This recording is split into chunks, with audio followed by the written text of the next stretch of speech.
They told her she was nothing, no wolf spirit, no power, no worth. In a kingdom where bloodlines are currency and weakness gets you buried before dawn, Lady Elyria Vale stood before an empire that wanted her erased. But the cruelest cages don't kill you. They teach you how to breathe in the dark, and sometimes the ones they throw away are the ones who burn the whole damn throne room down. Stay with me through every twist. Drop a like if this story grabs you by the throat, and comment your city. I want to know where my people are watching from tonight. The snow had not stopped falling on Veyrath for 11 days. It came down in sheets thick enough to swallow sound, thick enough to bury the dead before anyone remembered their names. The capital city of Gorath sat huddled beneath that white silence like a beast too tired to fight, its iron rooftops groaning under the weight, its streets emptied of everything except cold and the faint smell of wood smoke curling from chimneys that hadn't gone dark since autumn. Inside the great hall of House Vael, the fires burned low. Not because the wood had run out, because Lord Aldrich Vale preferred it that way. He liked his halls cold. He liked the way cold made people smaller, made them pull inward, made them careful with their words and cautious with their eyes. A man who controlled the temperature of a room controlled the bodies inside it, and Aldrich Vale had spent 40 years mastering that particular art. He stood at the head of the obsidian table, his fingers pressed flat against its surface, his jaw set in the way it always set when he was about to do something irreversible. His silver hair was pulled back tight. His wolf, the great iron-colored spirit beast that lived coiled around his spine like a second skeleton, pulsed faintly beneath his skin, visible only as a shimmer along his knuckles. Every noble in Veyrath carried a wolf spirit, every heir, every child born into blood worth remembering. The wolf chose you at birth, fused itself to your marrow, gave you strength and speed and the primal authority that separated rulers from the ruled, every child except one. "Bring her," Aldrich said. The servant at the door flinched, not because the command was loud, because it was quiet. Lord Vale's quiet was worse than most men shouting. "My lord, the Lady Elyria is—" "I said bring her." The servant disappeared. Aldrich did not sit. He rarely sat when he was about to sever something. Sitting implied comfort, and comfort implied doubt, and Aldrich Vale had carved doubt out of himself the way a surgeon removes a tumor, early, completely, and without anesthesia. His eldest son, Torren, stood 3 paces to his left, 26 years old, broad-shouldered, wolf spirit so powerful it occasionally flickered visible around his hands when he was angry, which was often. Torren watched the door with the flat expression of a man watching livestock being sorted. "She'll fight it," Torren said. "She'll accept it. She's stubborn." Stubbornness without power is just noise. Aldrich's eyes didn't move from the door. "I've tolerated noise long enough." The door opened. Elyria Vale walked in the way she always walked into rooms controlled by her father, spine straight, chin level, hands still at her sides. 22 years old. Dark hair pulled back from a face that had learned to hide its reactions before she'd learned to read. She was not tall. She was not broad. She carried no shimmer beneath her skin, no pulse of wolf spirit along her veins, nothing that marked her as anything other than ordinary in a world where ordinary meant expendable. She stopped 6 paces from the table. "Father? Sit down." "I'll stand." Aldrich's jaw tightened. A fraction. Anyone else would have missed it. Elyria didn't miss it. She'd spent her entire life cataloging the micro-expressions of a man who used silence as a weapon, and she knew the difference between his irritation and his rage, the way a sailor knows the difference between a squall and a hurricane. This was the hurricane. "The royal selection ceremony takes place in 9 days, Aldrich said. "King Draven has summoned candidates from every noble house in the Empire. Daughters, nieces, political offerings. Every family with blood worth leveraging will present their finest." Elyria said nothing. She knew where this was going. She'd known since the invitation arrived 3 weeks ago, and Torren had looked at her across the dining hall with that particular smile, the one that said the game was almost over and she'd lost before the first move. "House Vale will present a candidate," Aldrich continued. "You." The word landed in the silence like a stone dropped into still water. Torren's mouth twitched. Illyria's hands did not move. Her breathing did not change. But something behind her eyes shifted. A door closing, a lock turning, a wall going up so fast you could almost hear the mortar setting. "You're offering me," she said. "Not a question. I'm fulfilling an obligation. Every major house must present a candidate. Our strongest daughters are already committed to alliances that benefit this family. You are uncommitted. You are unattached. You are worthless." The word came out flat. Not bitter, not angry. Flat, like a fact recited from a ledger. The sky is gray. The river runs south. The wolfless daughter is worthless. Aldrich's expression didn't change. "I was going to say available." "You were going to say what you've always meant." Elyria's voice stayed level, but her fingers curled slightly at her sides, the only betrayal her body would allow. "Every house will bring their strongest, their most powerful. Daughters with wolf spirits that could flatten a battalion. And you're sending me. The one without a wolf. The one the court already calls the hollow heir. The court calls you what it calls you because you've given them nothing else to call you. I've given them everything I have. It's never been enough for this family." Torrin stepped forward. "Enough. You're going. That's the end of it." "I wasn't talking to you." "You don't need to talk to anyone. You need to pack." Elyria turned to face her brother fully. He was bigger than her by 100 pounds. His wolf spirit crackled along his forearms like static, visible even in the low firelight. Most people flinched when Torrin squared up. Elyria had stopped flinching around Torrin when she was 14, the year she realized that flinching only made him hit harder. "What happens when the king sees me?" she asked. "When every other family presents daughters wreathed in power and House Vale presents the one girl in the empire born without a wolf? What happens to this family's reputation then?" Aldrich's hand lifted from the table, 1 inch, then settled back down. "That," he said, "is no longer my concern." And there it was. The sentence beneath the sentence, the real architecture of this conversation, stripped of its polite scaffolding. He wasn't offering her to the selection. He was disposing of her, publicly, permanently. In front of every noble family in the empire, he was holding her up and saying, "This is what we throw away." Elyria stared at her father for a long time, long enough for the fire to crack twice, long enough for Torrin to shift his weight impatiently. "Does mother's memory mean nothing to you?" she asked. Aldrich's wolf spirit pulsed once, sharp, bright, immediate. The closest thing to an involuntary reaction she'd ever seen from him. "Your mother is dead," he said, "and dead women don't factor into political equations. She would have fought for me. She would have understood necessity." Elyria breathed in through her nose, slowly. Let the cold air fill her lungs. Let it sit there, heavy, burning in that particular way that cold burns when you hold it long enough. "Fine," she said. Torrin blinked. He'd been expecting more resistance. Her surrender threw him off the way a sudden retreat throws off an advancing army. It felt wrong, and feeling wrong made him suspicious. "Fine," he repeated. "I'll go to the selection. I'll stand before the court. I'll let every noble family in Veyrath see exactly what House Vale thinks of its own blood." She looked at Aldrich. "But when this is over, whatever happens, don't pretend you did this for the family. You did this because I remind you of something you can't control, and that terrifies you more than any enemy at the gate." She turned and walked out before either of them could respond. The hallway was colder than the hall. She made it 17 steps before her hands started shaking. She pressed them flat against the stone wall, bent forward, and breathed, shallow, controlled, the way she'd taught herself to breathe when the world pressed too hard and there was nowhere to run. Survival was not about winning. She'd learned that young. Survival was about lasting long enough for the people trying to destroy you to make a mistake. She straightened, wiped her palms on her dress, walked on. 9 days. The journey from Gorath to the imperial capital of Blackspire took 6 of them. Elyria traveled in the rear carriage of the Vial convoy. Behind the supply wagons, behind the servants, behind the horses carrying Torrin's personal armor. The carriage was unheated. The cushions were thin. The message was clear even to the road dust. She spent the hours watching the landscape change through the narrow window. The frozen plains of the north gave way to darker terrain as they moved south.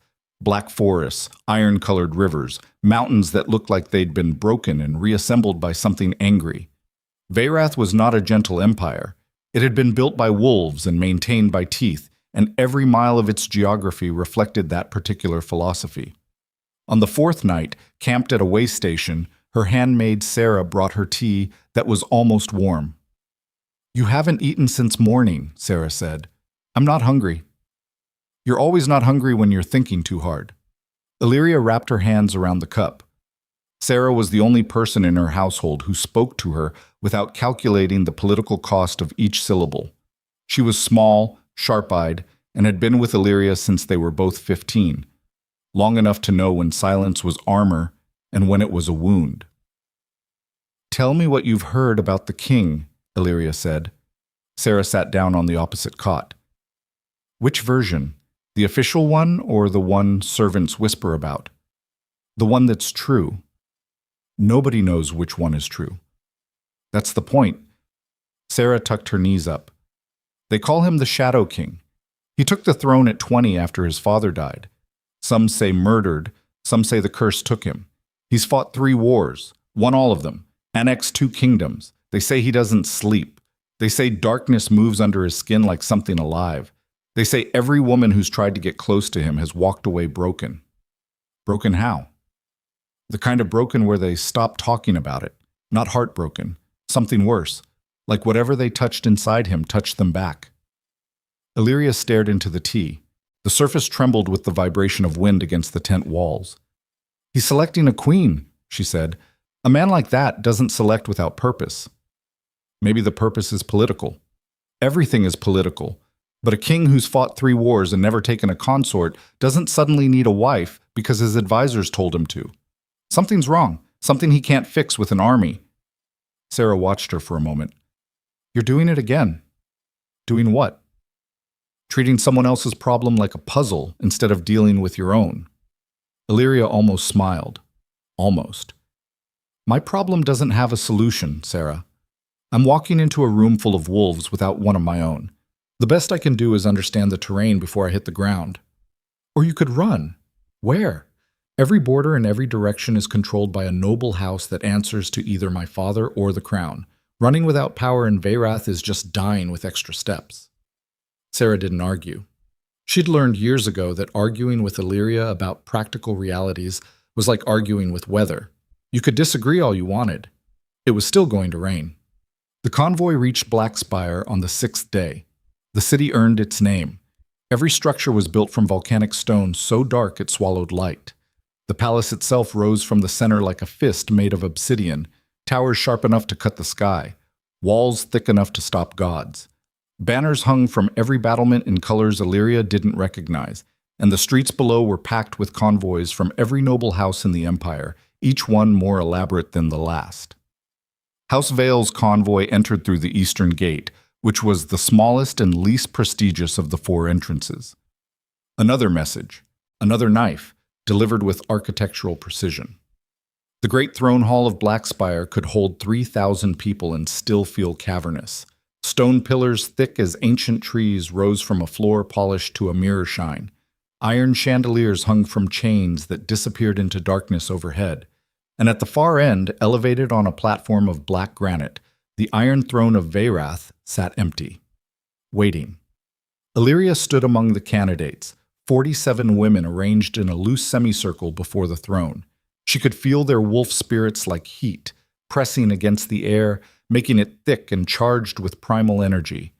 Daughters of warlords, nieces of generals, political offerings wrapped in silk and steel, each one radiating the kind of power that made lesser creatures step aside without being told. Elyria radiated nothing. She stood in the gap between 2 candidates who had instinctively shifted away from her the moment they sensed the absence. The hollow air. The empty space where a wolf should be. She could feel the looks. Not hostile, not even pitying. Confused. The way you'd look at a fish flopping on a mountaintop. Something so fundamentally out of place that your brain couldn't process it as threatening. Only wrong. Lady Maren Solveig stood 4 places to her left. Daughter of the Northern Warlord. Tall, copper-haired, wolf spirit so powerful it was visible as a permanent shimmer across her shoulders. She looked at Elyria the way a hawk looks at a mouse it hasn't decided to eat yet. House Vale must be desperate, Marin said. Not to Elyria, to the woman beside her, loud enough to carry. Or they have a sense of humor, the woman replied. Elyria kept her eyes forward, her breathing steady, her spine straight. She'd been mocked by experts. Amateurs didn't register. A horn sounded. The hall fell silent. Not gradually. Instantly. 3,000 people stopped talking, stopped shifting, stopped breathing in the same moment, as if the air itself had been commanded to hold still. The doors at the far end of the hall opened. King Draven Thorn entered alone. He wore no crown, no ceremonial armor, no entourage of advisors or guards. He walked in wearing black, a simple coat, dark trousers, boots that had seen real ground. His hair was dark, cut short, and his face carried the kind of stillness that you only see in men who've stopped performing for the world a long time ago. But it was his eyes that stopped the room. They were black, not dark brown, not deep gray, black, like the space between stars, and something moved behind them. Something that shifted and coiled and watched with an intelligence that had nothing to do with the man carrying it. Elyria felt it before she understood it. A pressure, not physical, deeper, like standing too close to a fire that burned cold. The wrongness of it hit her instincts before her mind could catch up, and for the first time in years her body wanted to step back. She didn't. Draven walked the length of the hall without looking at anyone. His boots echoed on the stone floor, each step measured, each step deliberate, the kind of walk that belonged to a man who'd learned that hurrying was for people who doubted their authority.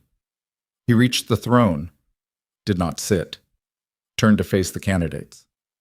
"I'm not going to insult you with ceremony," he said. His voice was low, not soft, low. The kind of voice that fills a room by refusing to compete with it. Every word carried weight, and the weight was not volume, it was certainty. "You know why you're here. Your family sent you because power consolidates through blood, and a king without an heir is a kingdom without a future. These are facts. I don't need speeches to dress them up." He scanned the semicircle. Not quickly, deliberately. His eyes moved from face to face with the methodical patience of a man reading a contract he already knew he wasn't going to sign. Elyria watched him watching. She noticed what the others didn't or couldn't because their wolf spirits were too busy reacting to his presence to let them think clearly. She noticed that his left hand trembled. Slightly. A vibration so faint it was invisible unless you were looking for it. She noticed that the darkness behind his eyes flickered when his gaze passed over the most powerful candidates, as if it was tasting their energy and finding it insufficient. She noticed that his jaw clenched in a rhythm that had nothing to do with speech. A man fighting something internal while his external self performed control. He was in pain, not physical pain, something older, something rooted so deep it had become architecture. Draven stopped walking. He was looking at her. Not past her, not through her, at her.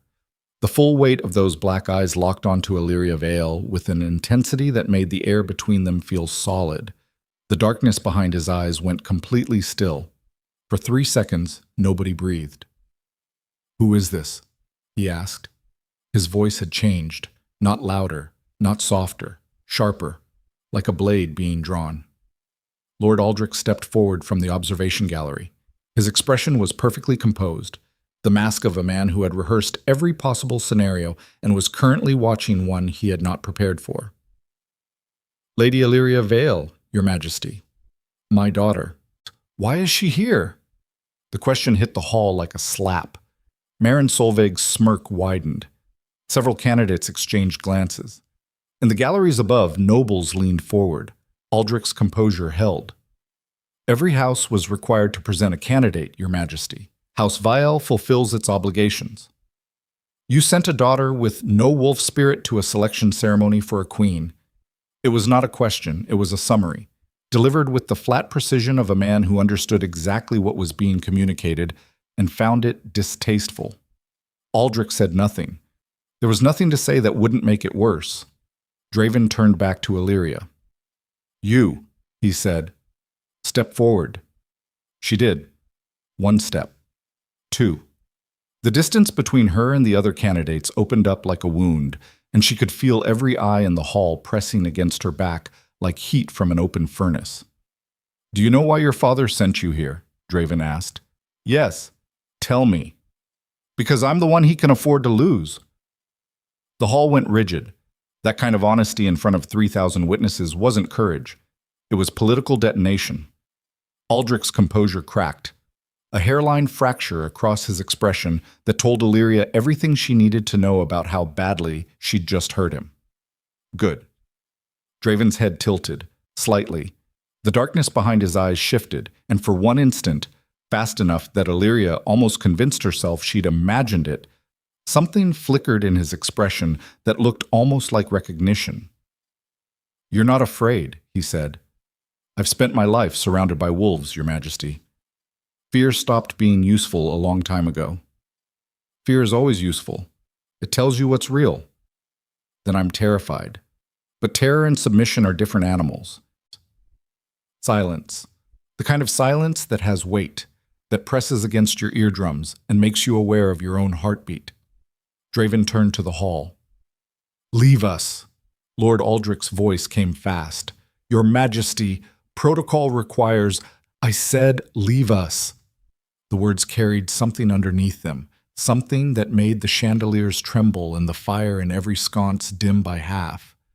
The darkness beneath Draven's skin pulsed once, visible to everyone, undeniable, and 3,000 people began moving toward the exits without further discussion. In less than 2 minutes, the throne hall was empty, except for a king with darkness living in his blood, and a woman with no wolf and no weapons and nothing left to lose. Draven descended from the platform. He stopped 3 paces from Elyria. Up close, she could see details the distance had hidden, the faint lines around his eyes that spoke of sleepless years, the barely visible tremor along his jawline, the way his pupils didn't quite behave like human pupils. They expanded and contracted in rhythms that had nothing to do with light. "You notice things," he said. "In the line. You were watching me differently than the others. The others were performing. I was paying attention." "What did you see?" She held his gaze. Every instinct in her body screamed at her to look away.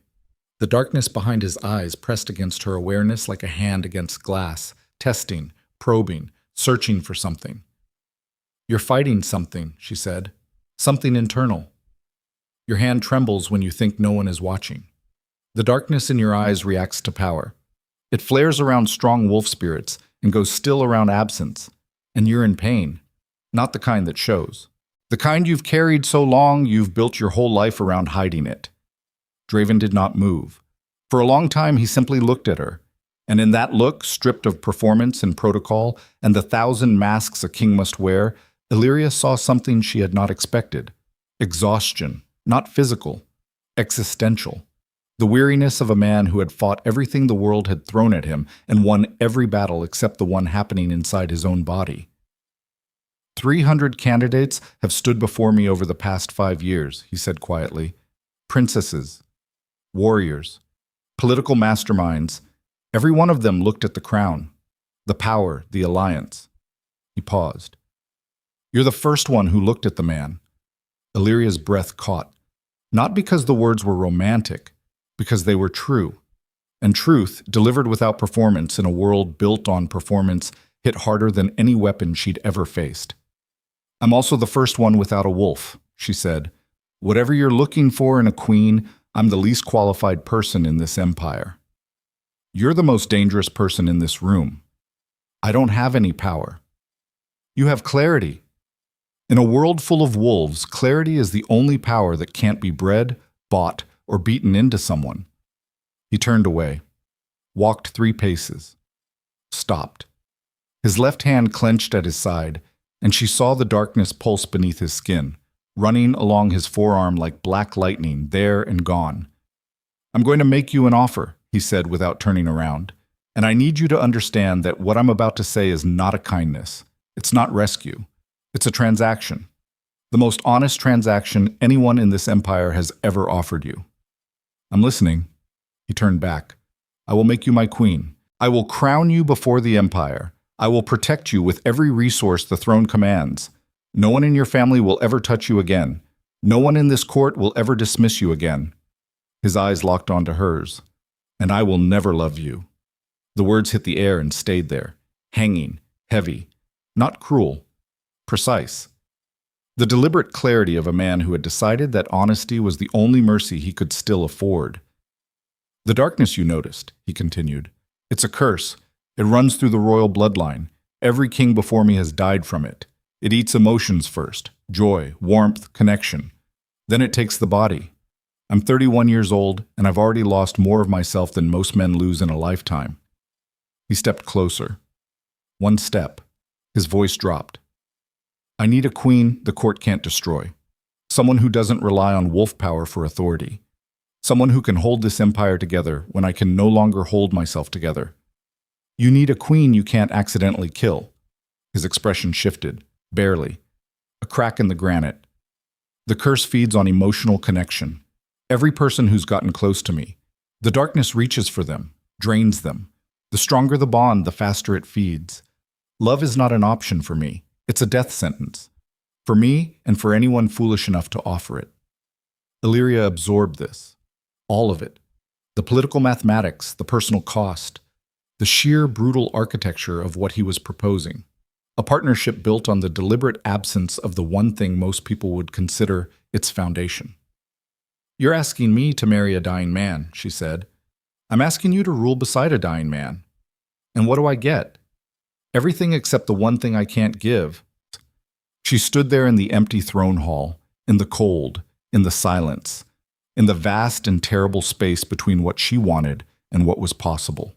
She thought about her father's face when he told her she was being sent. She thought about Torrin's smirk. She thought about 22 years of being told she was nothing, built for nothing, worth nothing. A hollow air in a world that measured value in wolf spirits and political leverage. And she thought about a king with darkness in his blood who'd looked at 47 candidates and seen only one worth talking to. Not because she was powerful, because she was clear. "If I say no," she asked, "you go back to your father, to everything that means. If I say yes, you step into a war you can't see, beside a man you can't save, inside a palace that will try to break you every day you're in it." She looked at him, really looked, past the darkness, past the crown, past the exhaustion and the carefully constructed walls. She looked at the man underneath all of it, the one who'd walked into a room full of wolves and chosen the one person everyone else had discarded. "When I was 7, she said, "my father locked me in the East Tower for 3 days because I couldn't manifest a wolf spirit during the proving ceremony. No food, no water, no light. He said darkness would either wake the wolf inside me or teach me my place." She paused. "It didn't wake anything, but it taught me something he didn't intend. Darkness doesn't destroy you unless you fight it on its terms. You survive it by going still, by watching, by refusing to let it define what you're worth." Draven stared at her. "I'll be your queen," she said. "Not because you're offering me power, because you're the first person in my life who's asked me to be exactly what I already am." He extended his hand. She took it. The moment their skin touched, Draven's entire body went rigid. The darkness beneath his skin, the constant, writhing, ever-present blackness that had lived in his blood since the day he was born, recoiled, violently, like a predator that had just touched fire. It contracted from his extremities, pulling inward, retreating from the point of contact with a speed that made Draven stagger. And in the space it left behind, warmth flooded in. Real warmth. Not temperature. Something deeper. Something cellular. Something that felt like sunlight breaking through a surface that hadn't seen light in decades. Draven's breath came out in a ragged gasp. His hand tightened around hers, not pulling, not gripping, holding, the way a drowning man holds the first solid thing he touches. His eyes widened. For one instant, brief, staggering, impossible, the darkness behind his pupils cleared, and underneath it, Elyria saw eyes that were not black at all. They were gray, deep storm cloud gray, human, alive. Then the darkness surged back, swallowed the gray, reclaimed its territory with vicious speed, and Draven released her hand like he'd been burned, stepping back, his chest heaving, his composure shattered for the first time since he'd walked into the hall. "What?" He stopped, breathed. His voice came out fractured. "What are you?" Elyria stared at her own hand. It tingled. Not with pain, with something she had no name for, something warm and ancient and terrifyingly alive. "I don't know," she whispered. Draven looked at her with those black again eyes, and for the first time something beyond exhaustion and darkness moved across his face. Fear. Not of her, of what she meant. The doors of the throne hall burst open. Torrin Vale strode in, flanked by 4 Vale guards, his wolf spirit blazing along his shoulders. "The ceremony is over," he announced. "My sister is coming home." Draven didn't turn around. His eyes stayed on Elyria. His voice, when it came, carried the weight of every shadow in the room. "Your sister," he said, "is no longer your family's property." Torrin stopped walking. His wolf spirit bristled, hackles rising along his spiritual silhouette. "With respect, Your Majesty, she wasn't selected. The ceremony hasn't concluded. You can't—" Draven turned. The darkness beneath his skin erupted. Not a shimmer, not a pulse. A detonation. Shadows poured from him like smoke from a furnace, filling the air around him, pressing against the walls, making the torchlight gutter and the temperature plummet. The 4 Vale guards staggered backward. Torrin's wolf spirit, which had never backed down from anything in its life, pressed flat against his spine and whimpered. "She will be my queen." 4 words, spoken quietly, delivered with the absolute, unchallengeable certainty of a man who had just discovered something he didn't understand and would burn the world to the ground before he let anyone take it from him. Torrin's face went white. In the gallery above, hidden behind a stone pillar, Lord Aldrich Vale watched his daughter standing beside the Shadow King. His expression did not crack. His wolf spirit did not pulse. But his hands, hidden at his sides where no one could see, were shaking. Because Aldrich Vale had spent 22 years making sure that what just happened in that throne hall would never happen. And it had happened anyway. And now the most dangerous secret in the Empire was standing in the open, holding the hand of the most powerful man alive, with no idea what she truly was. Torrin didn't move for a long time after the shadows receded. His wolf spirit stayed flat against his spine, pressed down, submissive, trembling in a way that Torrin had never felt before and would spend the rest of his life refusing to admit. The 4 Vale guards behind him had backed themselves against the pillars, their faces drained of color, their hands nowhere near their weapons, because reaching for a weapon against what they'd just witnessed would have been like drawing a knife against a flood. Draven turned his back on all of them. "The ceremony is concluded," he said. "Inform the other houses. The crown has made its selection." Torrin's jaw worked, muscles firing, words stalling, pride and survival locked in a fistfight behind his teeth. He looked at Elyria, his younger sister, the hollow one, the cast-off, standing 3 paces from the most dangerous man on the continent, and what burned through his expression wasn't concern for her safety. It was disbelief that she mattered. "Elyria," he said. Her name came out rough. "You don't know what you're agreeing to." "I know exactly what I'm agreeing to. He's cursed. The whole bloodline is rotten. You walk into that palace and you don't come out the same." "I haven't been the same since I was 7 years old, Torrin. You just never noticed." Torrin took 1 step forward. Draven's head turned, not all the way, just enough.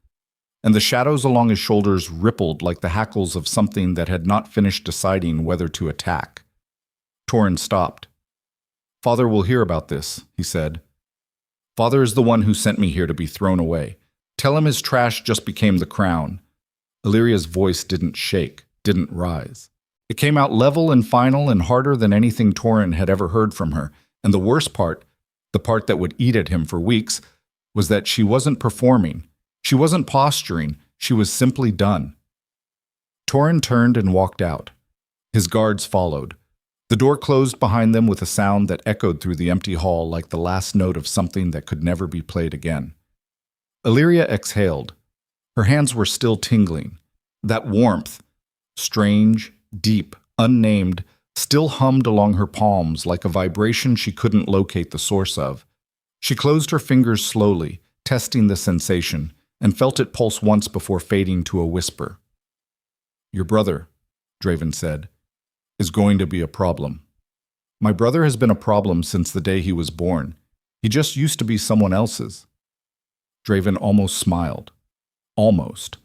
The muscles around his mouth shifted in a direction that suggested the architecture for smiling still existed somewhere in his face, but hadn't been activated in years. He caught it before it landed and turned it into something neutral. "Come with me." He led her through corridors she would spend months learning to navigate. Blackspire Palace was not designed for comfort. It was designed for defense.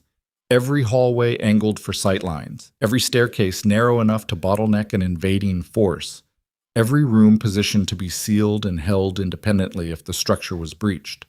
The stone was black volcanic rock quarried from the Ashvine Mountains, and it absorbed light with a hunger that made torches feel performative. Servants pressed themselves against walls as Draven passed, not from fear, from training. They'd learned that the Shadow King moved through his own palace like weather, sudden, directional, not to be impeded. He stopped at a door on the 4th level of the eastern tower, opened it. The room beyond was larger than anything Elyria had ever slept in. A fire burned in a hearth wide enough to roast an ox. The bed was massive, draped in dark linens. A window, one of the few in the palace that actually let in light, looked out over the city and the mountains beyond. "These are your chambers," Draven said. "Not temporary, permanent. The Queen's quarters haven't been occupied in 30 years. I had them prepared when the selection was announced. I didn't know who would occupy them." Elyria walked to the window. Below, the city of Blackspire sprawled in its dark geometry. Sharp rooftops, narrow streets, the distant gleam of the river cutting through the valley like a scar. "You said you'd never love me," she said without turning around. "I meant it." "I believe you." She turned. "But I need to understand the rules, all of them. Not the ones you tell the court, the real ones." Draven leaned against the doorframe. The posture was casual, the energy was not. Every line of his body carried tension, controlled, compressed, the kind of tension that exists in bridge cables and bowstrings, where stillness is not the absence of force, but the containment of it. "The curse is in the blood," he said. "Every king in my line has carried it. My father lasted until 43 before it consumed him completely.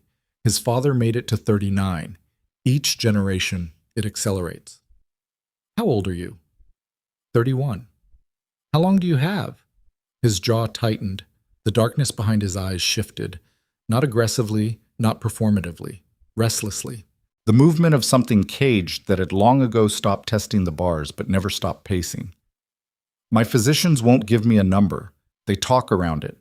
They use words like progressive and variable and unprecedented because physicians are trained to build walls out of vocabulary when they don't have answers. Give me your number, not theirs." He looked at her for a long moment. 5 years? Maybe less. The darkness has already taken most of my ability to feel anything. Joy went first, then warmth, then connection. What's left is duty, discipline, and the kind of anger that doesn't burn. It calcifies. "And what happened in the throne hall? When I touched you?" Silence. Draven pushed off the doorframe. He walked to the opposite side of the room and stood with his back to her, his hands flat against the stone wall. She could see the darkness moving beneath the skin of his forearms, undulating, restless, agitated in a way that looked different from its earlier behavior. Not aggressive, disturbed. "I don't know," he said. "In 20 years of living with this thing inside me, nothing has ever made it retreat. Not medicine, not magic, not force, nothing. Until me. Until you." He turned around. His face was stripped of every mask she'd seen him wear since entering the throne hall. The authority, the control, the practiced indifference. What was left looked like a man standing at the edge of something he couldn't see the bottom of. "I chose you for political reasons," he said. "A queen without a wolf spirit can't be manipulated through wolf-based power dynamics. She can't be controlled by rival alphas. She exists outside the hierarchy, which makes her unpredictable to my enemies." That was the calculation. And now? Now I don't know what the calculation is. Because what happened when you touched me wasn't political. It was something I've never encountered, and I don't trust things I haven't encountered. You don't trust me. I don't trust what you did to the curse. There's a difference. Elyria crossed her arms. Not defensively, structurally, the way a person braces when they're about to say something that costs them. I didn't do anything to the curse. I don't have any power, no wolf, no magic, no training. Whatever happened in that hall happened because of something I don't understand any more than you do. That's what concerns me. It should concern you, but not for the reasons you're thinking. She held his gaze. You're afraid I'm a threat. I'm afraid I'm a weapon someone else built without telling me what I'm for. The words landed. Draven's expression shifted, not toward warmth, not toward trust, but toward something more dangerous than either. Recognition. The particular kind of recognition that exists between people who understand what it means to be used by the structures they were born into. The wedding will be in 3 days, he said. The court will resist. The noble houses will object. Your father will attempt to leverage the situation. I need to know that you understand what's coming. I grew up in a house that treated me like furniture. I know exactly what's coming. This will be worse. I know. The court doesn't break people the way your family does. Your family used neglect. The court uses precision. They'll find every weakness you have and use it against you with surgical accuracy. Then I'll have to make sure my weaknesses are smaller than their instruments. Draven studied her. The darkness behind his eyes pulsed, once, twice, and she noticed something she hadn't seen before. When it pulsed near her, the rhythm slowed. Not stopped. Slowed. As if something about her proximity altered its frequency without either of them doing anything deliberate. He noticed it too. Don't touch me again, he said. Not until we understand what happens when you do. Agreed. He turned to leave, stopped at the door. Elyria. Yes? What your father did to you. The tower, the proving ceremony, the years of erasure. I'm not going to undo any of it. I can't fix what happened to you any more than you can fix what's happening to me. I'm not asking you to fix anything. Good. Because what I can do is make sure it never happens again.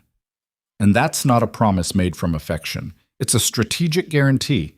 You're more useful whole than broken. He left. Elyria stood alone in the Queen's chambers of Blackspire Palace. The fire crackled. The window let in cold air that tasted of snow and volcanic dust. Somewhere below, the city moved and breathed and ground forward through another day of being alive in an empire that rewarded strength and punished everything else. She looked at her hands. The tingling was gone, but the memory of it, the warmth, the strange rightness of it, the way the darkness had recoiled as if she were made of something it couldn't stomach, that stayed, settled into her bones like a question she didn't have the vocabulary to ask. Sarah arrived an hour later, out of breath and carrying a bag that contained everything Elyria owned, which wasn't much. The whole palace is talking, Sarah said, dropping the bag on the bed. Every servant, every guard, every kitchen hand. They're saying the Shadow King chose the wolfless girl. Half of them think it's a political move. The other half think he's lost his mind. What do you think? Sarah looked at her, really looked.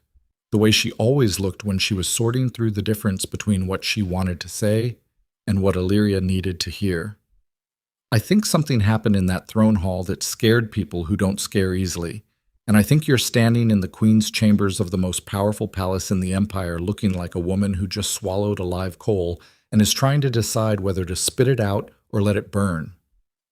That's remarkably specific.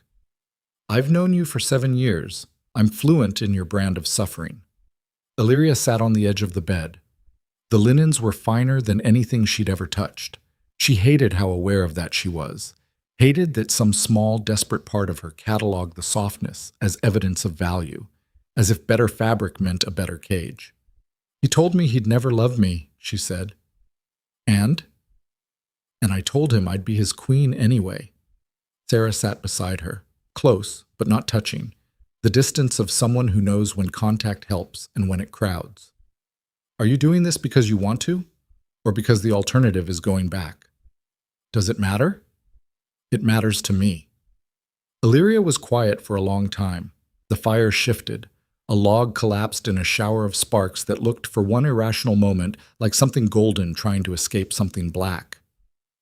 When he looked at me, she said slowly, he didn't see what everyone else sees.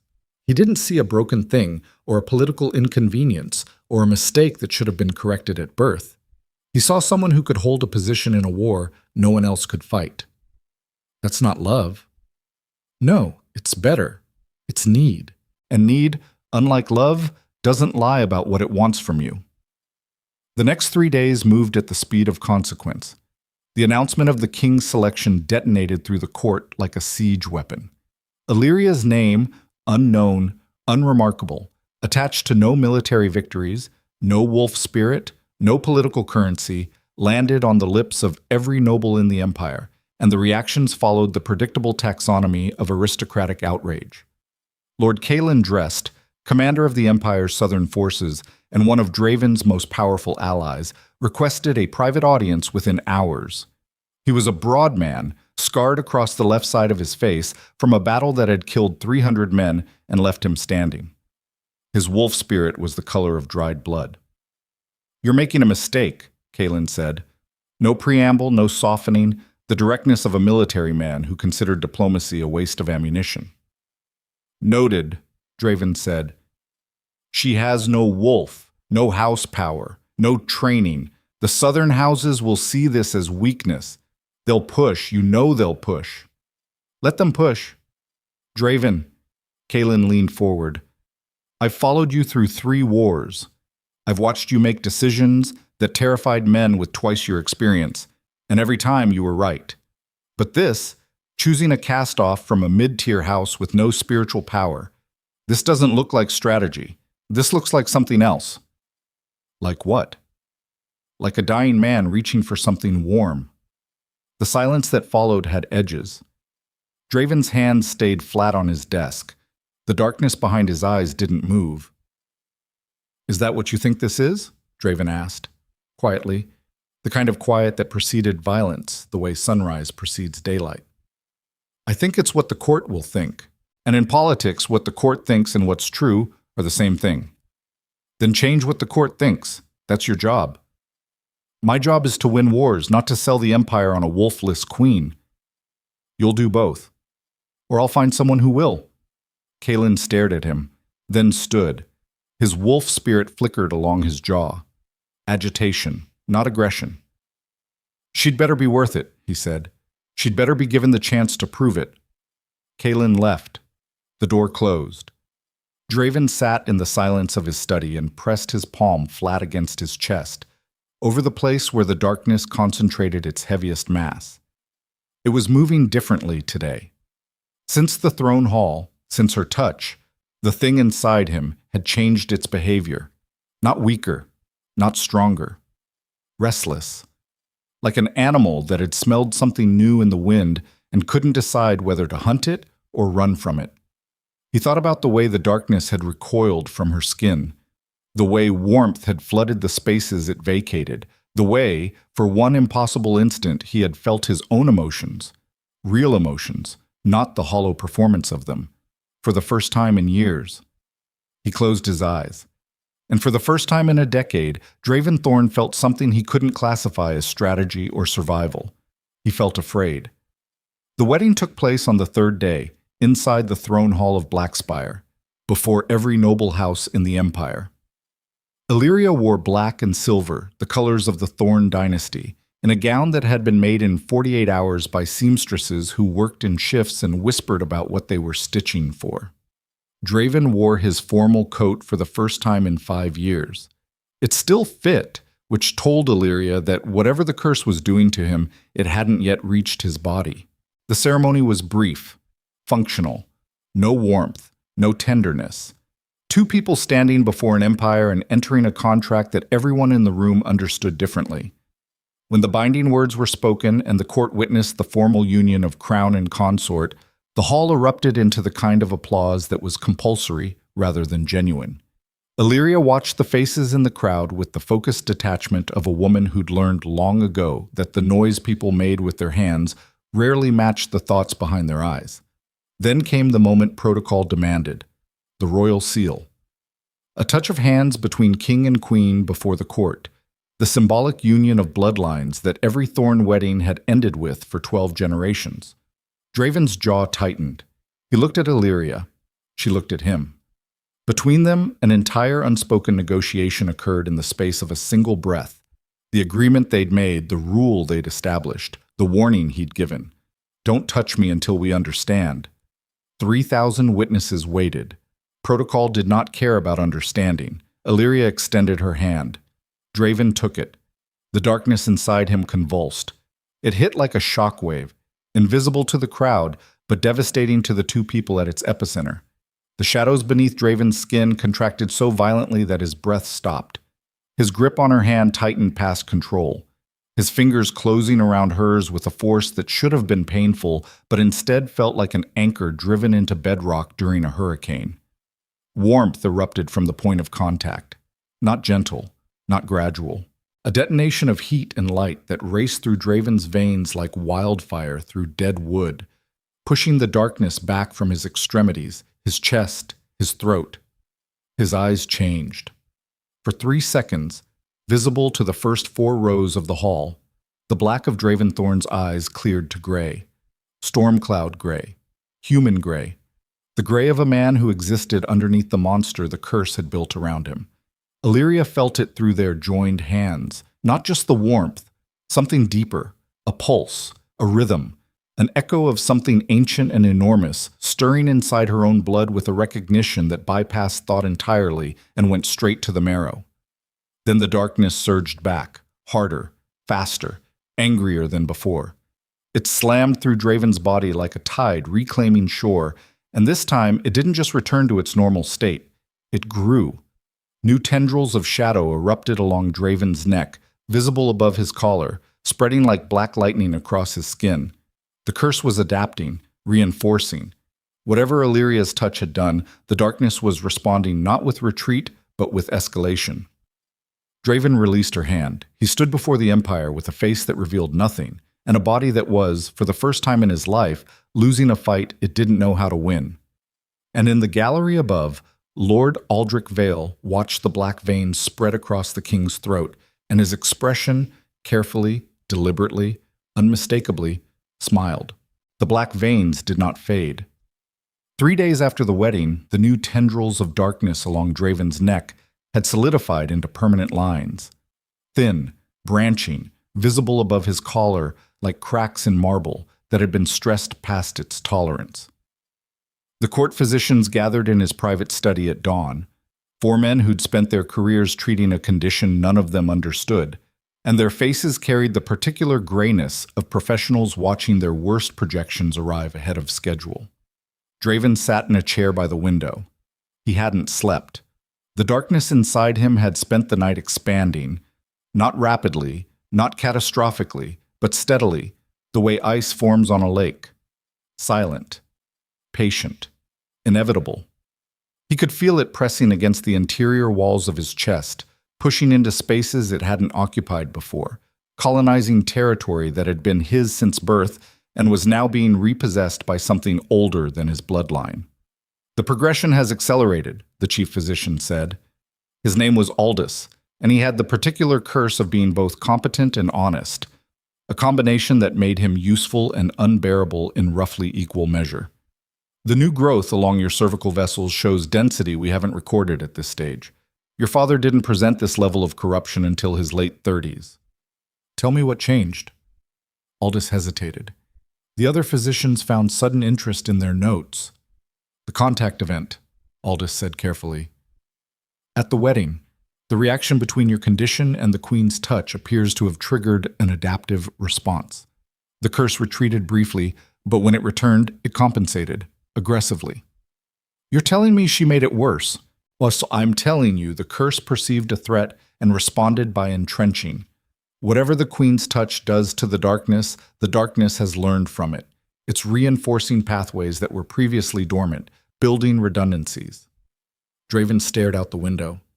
The city below moved through its morning routine. Merchants opening stalls, soldiers changing guard shifts, smoke rising from chimneys and columns that the wind bent but couldn't break. How long? He asked. Your Majesty. Aldous. How long? The physician's hands tightened on his leather case. At the current rate of acceleration, the final stage could begin within 18 months, possibly sooner if there are additional contact events. 18 months. The number landed in Draven's chest like a blade settling between ribs. Not the shock of impact, but the cold, specific awareness of exactly how deep it had gone. His father had died screaming, not from pain, from absence. The final stage of the curse didn't kill through destruction. It killed through erasure. Every emotion, every memory, every thread of identity stripped away until the body was nothing but a vessel for darkness, alive, breathing, and completely empty. Aldrich Thorne IV had spent his last 3 weeks staring at walls with eyes that recognized nothing, responding to no name, no voice, no touch. A king reduced to meat and shadow. 18 months. Draven dismissed the physicians. He found Elyria in the palace library.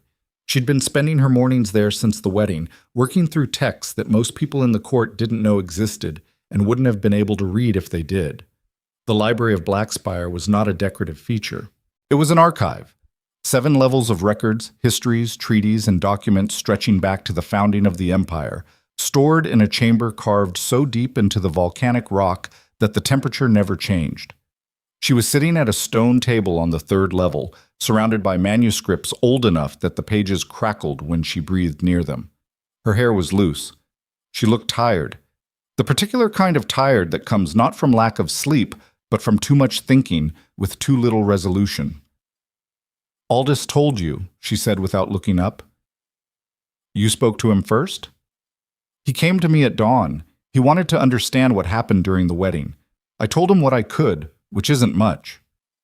Draven pulled a chair from the adjacent table. The legs scraped against stone. He sat across from her and noticed what she was reading, a genealogical record from the early empire. Pages dense with bloodline charts and inheritance maps. The kind of obsessive documentation that dynasties produce when they're terrified of forgetting who they are. You're researching your own family, he said. I'm researching the gap in my own family. She turned a page. Carefully. The manuscript was 800 years old and resented being handled. Every noble bloodline in Veyrath is documented going back to the founding. Every marriage, every birth, every wolf spirit manifestation. The records are meticulous. Obsessive, actually. These people catalog their children's wolf spirits the way farmers catalog livestock. Breed, strength, temperament, projected utility. And yours? She looked up. Her eyes held something he hadn't seen before. Not fear, not confusion, but the sharp, burning focus of a person who has found the edge of a secret and is deciding whether to cut themselves on it. My mother's bloodline ends at my grandmother. Before that, nothing. 3 generations of detailed records and then a wall. Every other family in the archive can be traced back 600 years. My mother's line appears out of nowhere, fully formed, with documentation that reads like it was written after the fact by someone who wanted to fill a hole without anyone noticing. Fabricated records. Expertly fabricated. Good enough to fool a surface-level inquiry. Not good enough to survive someone who knows what to look for. What does that tell you? It tells me my mother's bloodline was hidden on purpose. Someone erased the real history and replaced it with something ordinary. Someone with enough power and access to alter imperial archives without being caught. She closed the manuscript, sat back. Her hands rested flat on the stone table, and Draven noticed, could not help noticing, that the darkness inside him shifted when his attention settled on her hands. Not retreating, not advancing, circling. The behavior of a predator that has identified something it doesn't understand and is waiting for more data before committing to a response. There's something else, Elyria said. My mother didn't die in a riding accident. The words hung. The official record says she was thrown from her horse during a hunt in the northern pass when I was 4, she continued.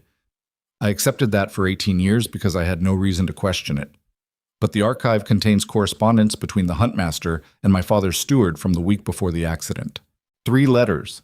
They discuss route changes, guard reassignments, and a window of time when my mother would be separated from her escort in a section of the pass known for unstable terrain. That could be coincidence. The third letter contains a phrase, "The Solarian matter requires resolution before the girl reaches manifestation age." Resolution, not investigation, not study. Resolution. And they weren't talking about a political issue. They were talking about my mother. Draven went still. The word hit him differently than it hit her. She'd found it in a text and spent hours turning it over, examining it, trying to extract meaning from context. He heard it, and every alarm in his training, military, political, historical, fired simultaneously. Solarian, he repeated. You know the word. Every king is briefed on extinct bloodlines during coronation. The Solarian were one of 3 founding lineages of the empire. They carried a different kind of spiritual energy, not wolf-based, light-based, living radiance that could expose deception, heal corruption, and destroy entrenched darkness. The historical texts say they were hunted to extinction during the Purge Wars 800 years ago. They weren't extinct, they were hidden. Draven stood. The motion was abrupt enough that the chair scraped backward.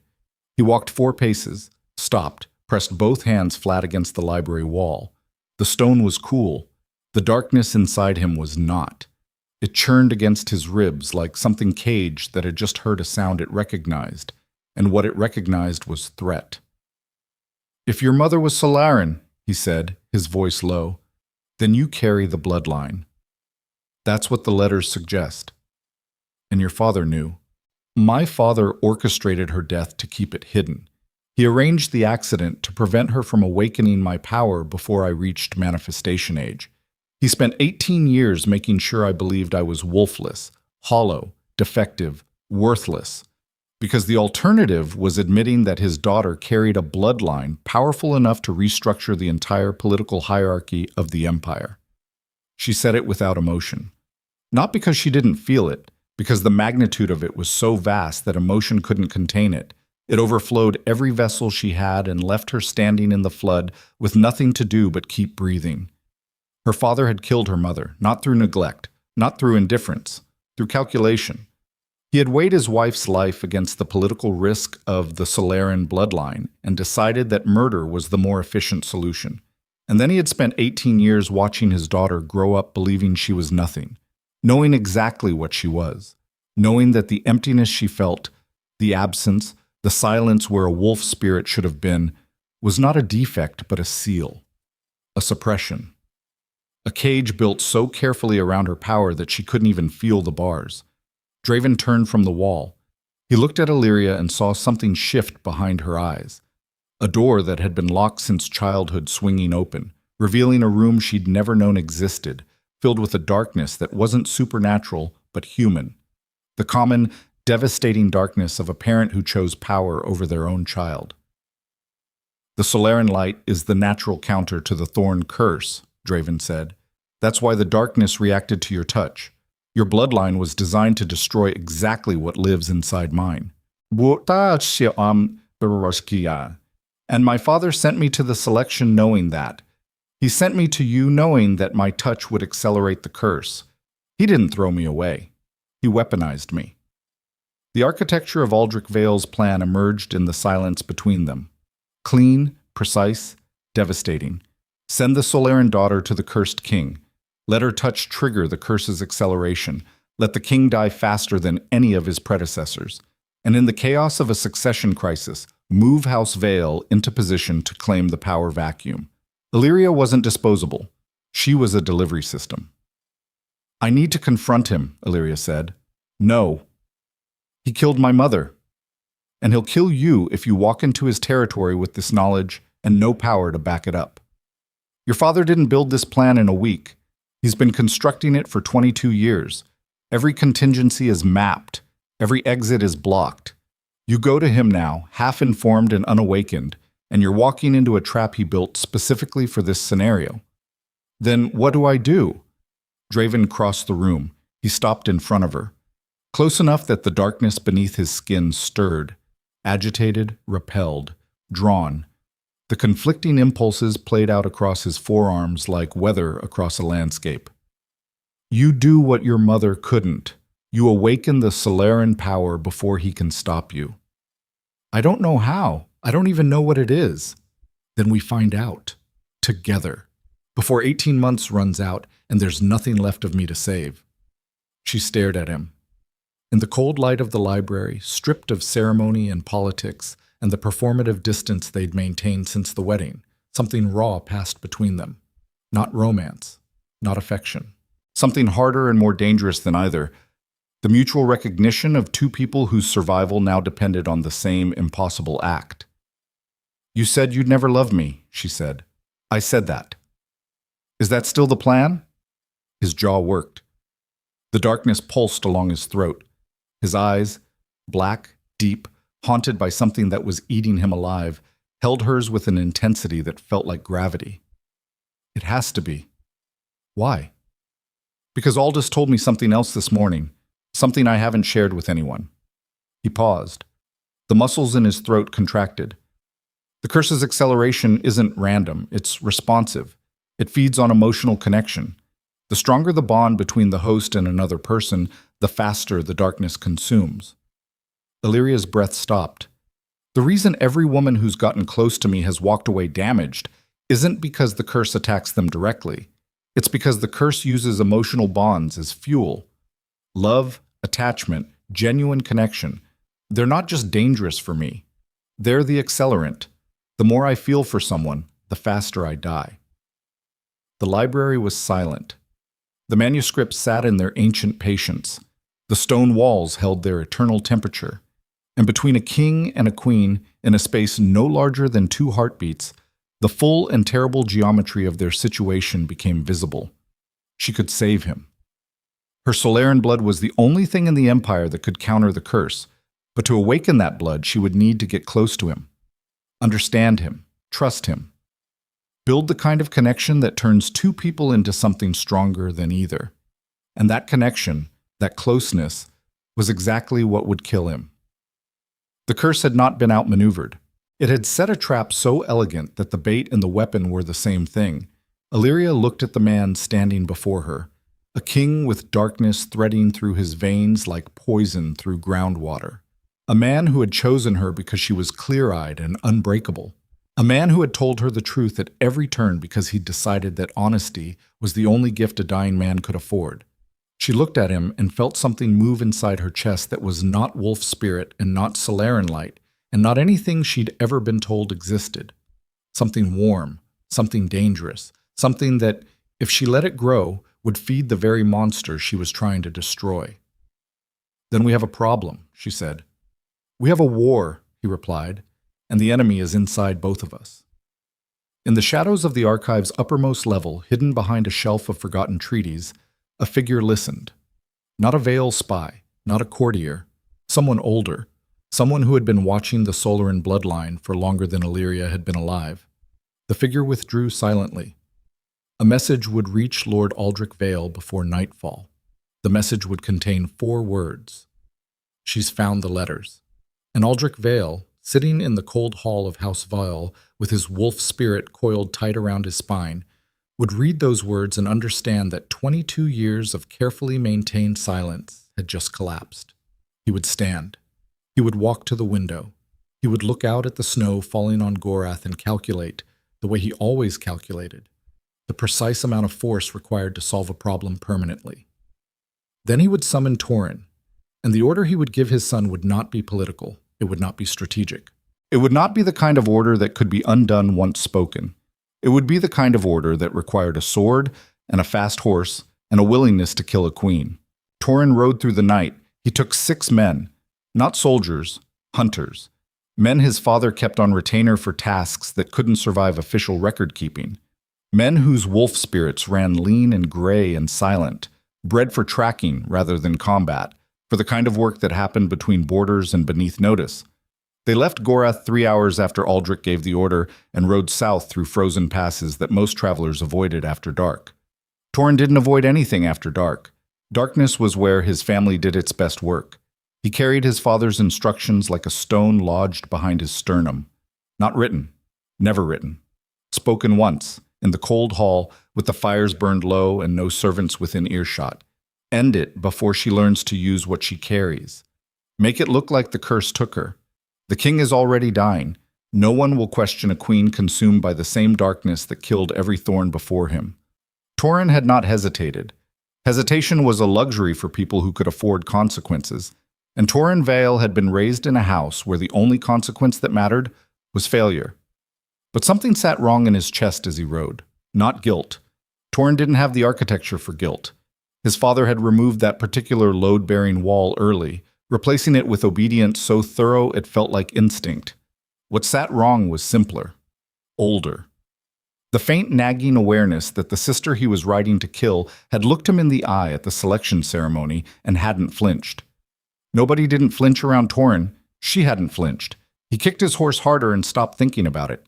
Inside Blackspire Palace, Elyria couldn't sleep. She stood at the window of the queen's chambers, her forehead pressed against cold glass, watching the city below settle into the particular stillness that arrived between midnight and dawn, the gap in the world where time seemed to pause and take inventory of what it had broken during the day. She had spent the evening in the archive. After Draven left, she'd stayed for 6 more hours, pulling manuscripts from shelves that hadn't been touched in decades, reading by candlelight until the candles burned down and she had to light new ones from the stubs. What she found didn't clarify anything. It made everything worse. The Solarian bloodline wasn't just rare, it was specific. The historical texts described it in terms that read less like biology and more like engineering, a power designed to interface with the deepest structures of spiritual corruption, not by overwhelming it, but by illuminating it, making it visible, forcing it into the open where it could be addressed, confronted, destroyed. Light that doesn't burn, light that reveals. And the curse inside Draven wasn't just darkness. It was accumulated darkness. Centuries of it, layered and compressed and compounded by every generation of Thorn Kings who'd carried it without resolution. Each king's emotional suppression had fed it. Each king's isolation had strengthened it. The curse hadn't just survived the Thorn dynasty. It had been nourished by it. By the very strategy every king had used to resist it, withdrawal, detachment, the deliberate severing of emotional bonds, they'd been feeding it exactly what it needed to grow. Draven's decision to never love anyone wasn't resistance, it was compliance. He was doing exactly what the curse wanted, and she couldn't tell him. Because the moment she explained that connection was the cure, not the threat, the curse would know. It lived inside him. It heard what he heard. It understood what he understood. Any strategy communicated through language would be intercepted by the very thing they were trying to destroy. She pressed her palm flat against the glass. Her hand was warm. The glass was cold. Where they met, condensation formed. A thin film of moisture that blurred the city lights into something almost beautiful. Sarah appeared in the doorway, not fully dressed, hair undone. The expression on her face belonged to someone who had been woken by something other than an alarm. "There are riders at the eastern gate," Sarah said. Elyria turned.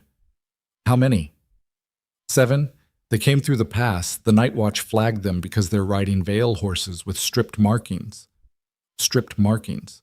Horses with their house insignia removed. The kind of modification you made when you wanted speed without identification. When you wanted to arrive somewhere without anyone knowing who sent you until it was too late to matter. Illyria's blood went cold. Not with fear. With recognition. She knew her father's methods the way a locksmith knows lock patterns.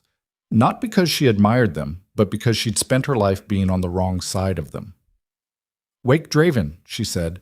"The king retired an hour ago. His staff won't—" "Sarah, wake him. Now!" Sarah disappeared.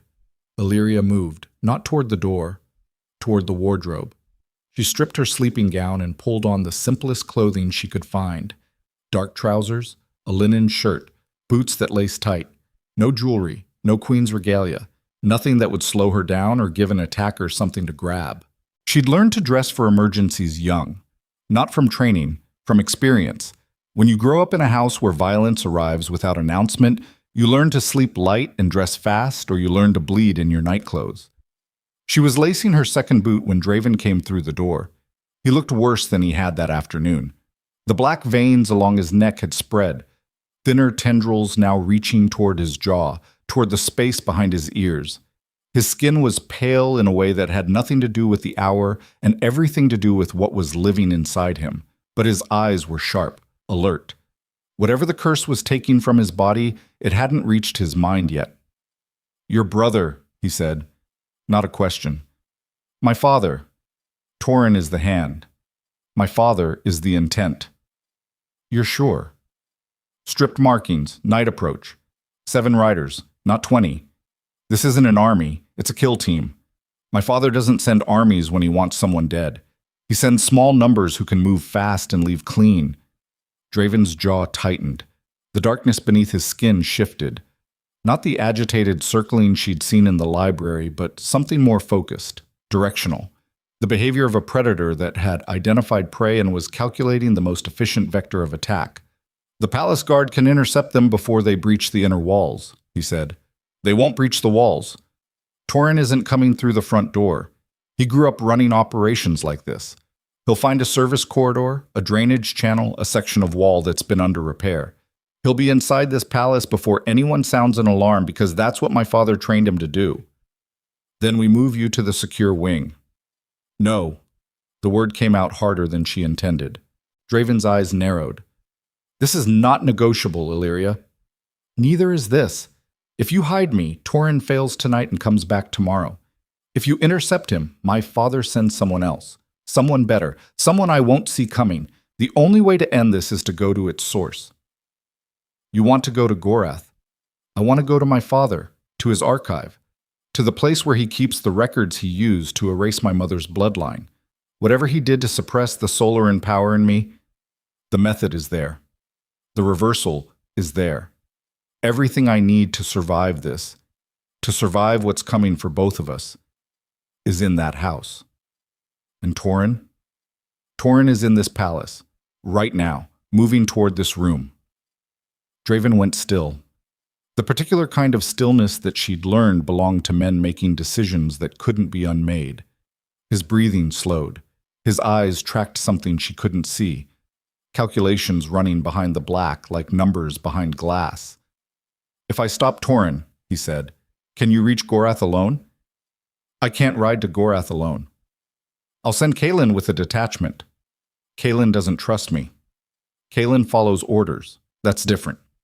He stepped toward her. One step, close enough that the air between them thickened with the curse's response to her proximity. The darkness pressing against his skin like an animal pacing behind bars, agitated, repelled, fascinated. "You have 6 hours of darkness left. Ride fast. Take the northern pass. By the time Torin realizes you're gone, you'll be 3 hours ahead." "And you?" "I'll handle Torin. In your condition? The curse has progressed since... I've been handling men like Torin since I was 16 years old. The curse doesn't change that." "The curse changes everything, Draven." She'd used his name. Not his title, not your majesty. His name. The intimacy of it landed in the space between them like a match struck in a dark room. Brief, bright, dangerous. Draven's breath caught. She saw it. The involuntary contraction of his diaphragm, the fractional widening of his pupils, the way the darkness behind his eyes went momentarily still, as if it, too, had heard the match strike and was deciding whether to feed or flee. Something moved in his expression. Not warmth, not affection. Something worse. Something that looked like the first crack in a dam that had been holding for 31 years. He shut it down, fast, with the practiced efficiency of a man who had learned to amputate his own emotions before they could metastasize. "Go," he said. "Now." Elyria went. Sarah met her in the corridor with 2 horses already saddled. How she'd managed it in the time available was a question Elyria didn't have the luxury to ask. They moved through the palace's lower levels. Service corridors, kitchen passages, the narrow arteries of Blackspire that servants used to keep the machinery of power running without being seen by the people who benefited from it. They exited through the southern drainage arch. The horses' hooves hit frozen ground. The night air slammed into Illyria's lungs like a fist, and she leaned forward in the saddle and kicked the animal into a gallop before her body could register the cold as anything other than confirmation that she was still alive. Behind her, inside the palace, Draven waited.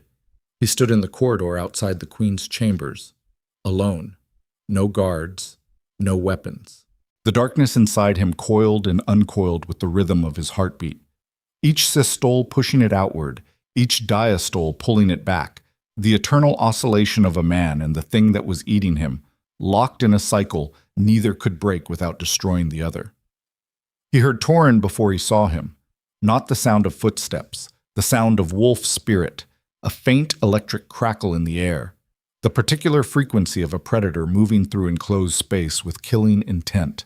Torin's wolf spirit ran hot and aggressive, and it preceded him through the corridors like heat precedes fire. Torin came around the corner and stopped. He hadn't expected the king. He'd expected a sleeping queen, an unlocked door, and a task that could be completed in silence.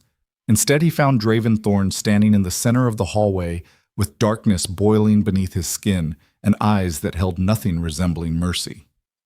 "That door," Draven said, "is closed to you." Torin's wolf spirit flared, bright, aggressive. The challenge response of an alpha confronted by a territorial claim.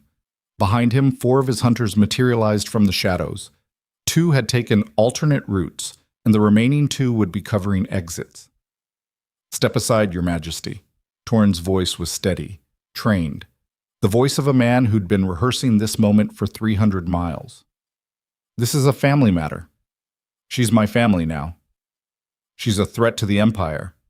She's the only thing standing between this Empire and its own destruction. My father disagrees. Your father sent you to murder a queen in her bed. That's not disagreement. That's treason." The word hit the corridor like a physical force. Treason. In the Empire of Veyrath, treason carried a single sentence, and it wasn't imprisonment. It was the kind of sentence that required a sharp edge and a public square and an audience that would remember what they saw for the rest of their lives. Torin's expression didn't change, but his wolf spirit contracted, pulling tighter against his body, concentrating its energy, the shift from display to preparation, from warning to intent. "You're dying," Torin said. "Everyone in this palace knows it. The curse is eating you alive, and you're wasting what's left protecting a woman with no power and no wolf and no—" Draven moved. The darkness erupted from him like a shockwave, not the controlled display he'd used at the selection ceremony, but something rawer, more primal, fed by weeks of accelerating corruption and the particular fury of a man defending territory that had become essential to his survival. Shadows exploded outward from his body, filling the corridor, swallowing the torchlight, pressing against the stone walls with a force that cracked the mortar in 3 places. Torin's wolf spirit met it head-on. The collision was not a fight, it was a detonation. Wolf energy and shadow force crashed together in the narrow hallway with enough violence to shatter the windows at both ends and send the 4 hunters slamming backward into walls. Torin staggered but held his ground, his wolf spirit burning along his body like armor, pushing back against the darkness with the desperate intensity of an animal that knows it's outmatched but doesn't know how to run. Draven pressed forward, step by step. Each step drove the shadows deeper into Torin's defenses, peeling back layers of wolf energy with a systematic brutality that wasn't fighting. It was dismantling.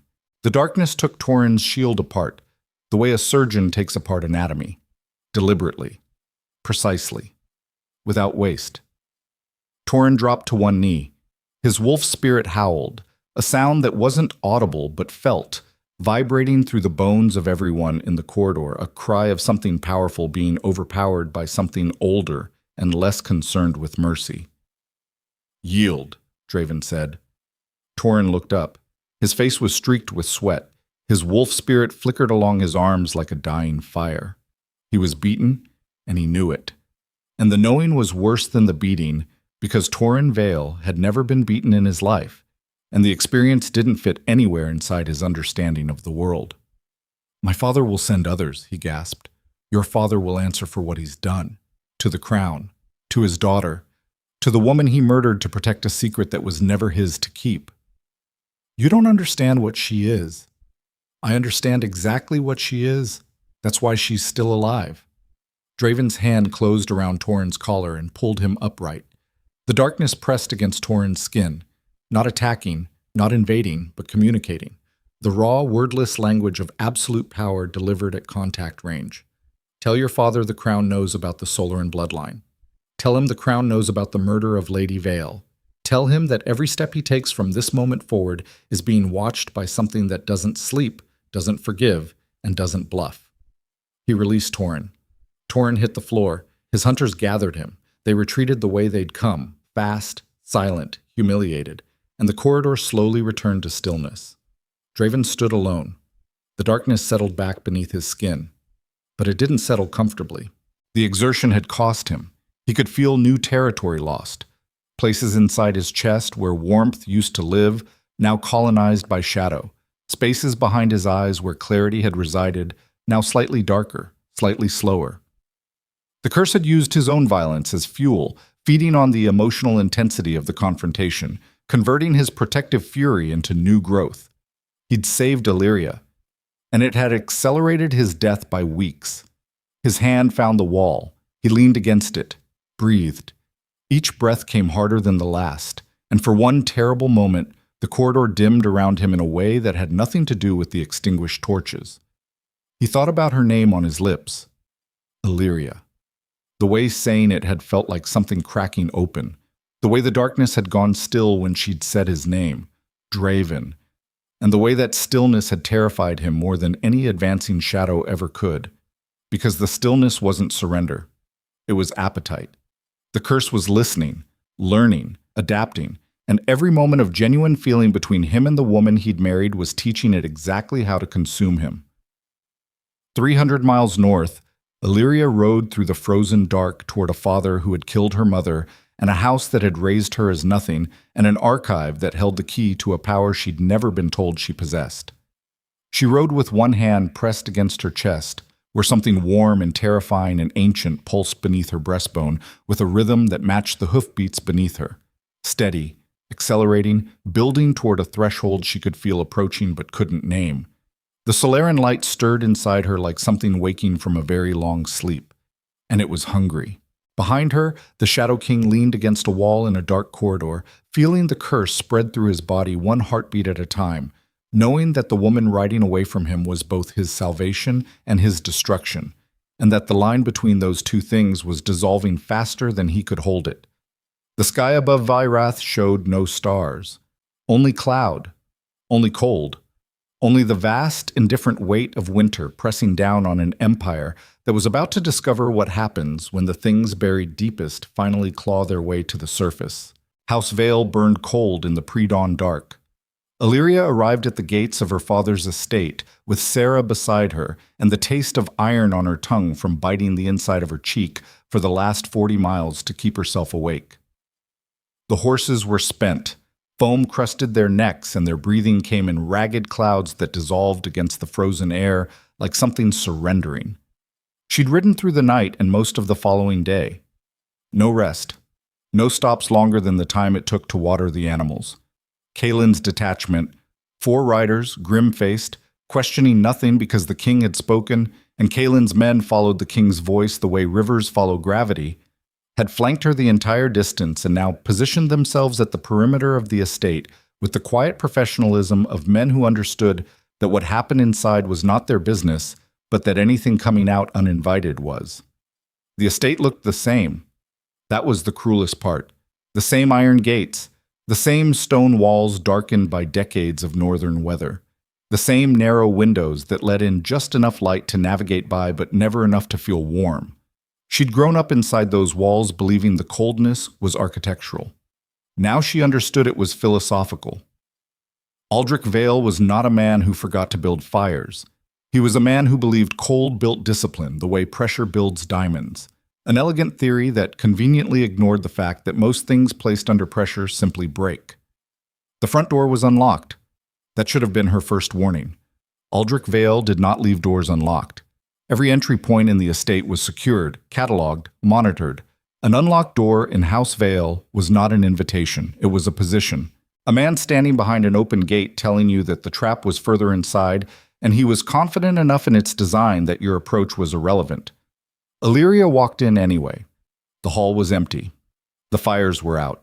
The obsidian table where Aldrich had pronounced her disposal sat in the center of the room like a surgical table between procedures, cleaned, prepared, waiting for the next operation. Aldrich stood at the far window, his back to the door. His wolf spirit pulsed along his spine with the steady, regulated rhythm of a man whose heartbeat had never once outpaced his intentions. "You rode faster than I expected," he said. "You taught me that speed compensates for a lot of disadvantages." "I taught you many things. I'm beginning to regret several of them." He turned. 22 years of looking at her father's face had not prepared Elyria for what she saw in it now. Not remorse, not fear. Recalibration. The expression of a man reviewing a failed strategy and determining, with clinical detachment, which variables had produced the error. She was not his daughter in this moment. She was a data point that had deviated from projection. "You sent Torin to kill me," she said. "I sent Torin to protect the Empire. By murdering the Queen. By eliminating a threat that you don't yet understand the scale of." He moved from the window, not toward her, laterally. The instinctive positioning of a man who controlled space the way a general controls terrain. Never ceding angle, never allowing himself to be cornered, always maintaining distance that could be weaponized if needed. "You found the letters in the archive," Aldrich said. "The correspondence about your mother. I found your instructions to have her killed. You found my instructions to prevent a catastrophe. There's a difference, and you're not old enough or informed enough to understand what that difference costs. Then explain it to me. You owe me that. I owe you nothing. I gave you life. I gave you a name. I gave you 22 years of protection from a truth that would have destroyed you. You gave me 22 years of believing I was worthless. I gave you 22 years of being alive." His voice didn't rise. It never rose. Aldrich Vale expressed intensity through compression, not volume, every word denser, every syllable carrying more weight, until the sentences felt like stones being placed on a scale. "The Solaran bloodline doesn't just carry light, Elyria. It attracts darkness.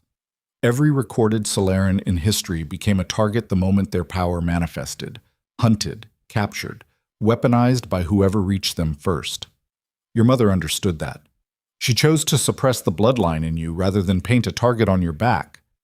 My mother chose to suppress it. You chose to kill her when she changed her mind." Silence. The kind of silence that tells you the person standing across from you has been waiting for this sentence, rehearsing their response to it, building defenses against it, constructing a version of reality that can absorb it without structural failure. Your mother decided when you were 3 that suppression was wrong. She wanted to awaken your power, train you, prepare you for what the Solaran bloodline demands. Aldrich's hands remained at his sides, perfectly still, the stillness of things that are dangerous when they move. I showed her the historical records. Every Solaran who awakened their full power attracted the attention of forces older than this empire. Ancient darkness, the same corruption that lives in the Thorn bloodline, except on a scale that makes one king's curse look like a candle flame next to a forest fire. So you killed her to protect me from ancient darkness. And then you sent me directly into the arms of a man consumed by it. Aldrich's jaw shifted, a fracture in the mask. Hairline. Almost invisible. Almost. "The plan was never for you to stay," he said. "You were supposed to be rejected at the selection. A wolfless candidate from a mid-tier house. Unremarkable. Forgettable. The king would pass over you, you'd return home, and the humiliation would reinforce what I'd spent 2 decades building. Your belief that you were ordinary, powerless, safe. But he didn't pass over me. No, he didn't. Because the darkness inside him recognized what I carry. Yes. And now you can't control it anymore." Aldrich looked at her, really looked, and for one instant, fleeting, involuntary, gone before he could catch it, something moved through his expression that wasn't strategy. It was the particular anguish of a man watching the one outcome he'd sacrificed everything to prevent materialize in front of him with the patient inevitability of tide. "The Solaran power is in my archive," Elyria said. "Whatever method you used to suppress it in me, whatever seal, whatever ritual, whatever mechanism, the reversal is documented. You're too methodical to destroy something you might need. You kept it. I kept it as a contingency. Then consider this the contingency. If you awaken the full Solaran bloodline, you won't be able to put it back. It will change you at a cellular level. You'll carry living light inside your body for the rest of your life. Every dark force on this continent will feel it. Every shadow, every curse, every buried corruption. They'll know where you are, and they'll come for you. They're already coming for me. At least this way I can fight back. She held her hand out, palm up. Not a gesture of supplication. A demand.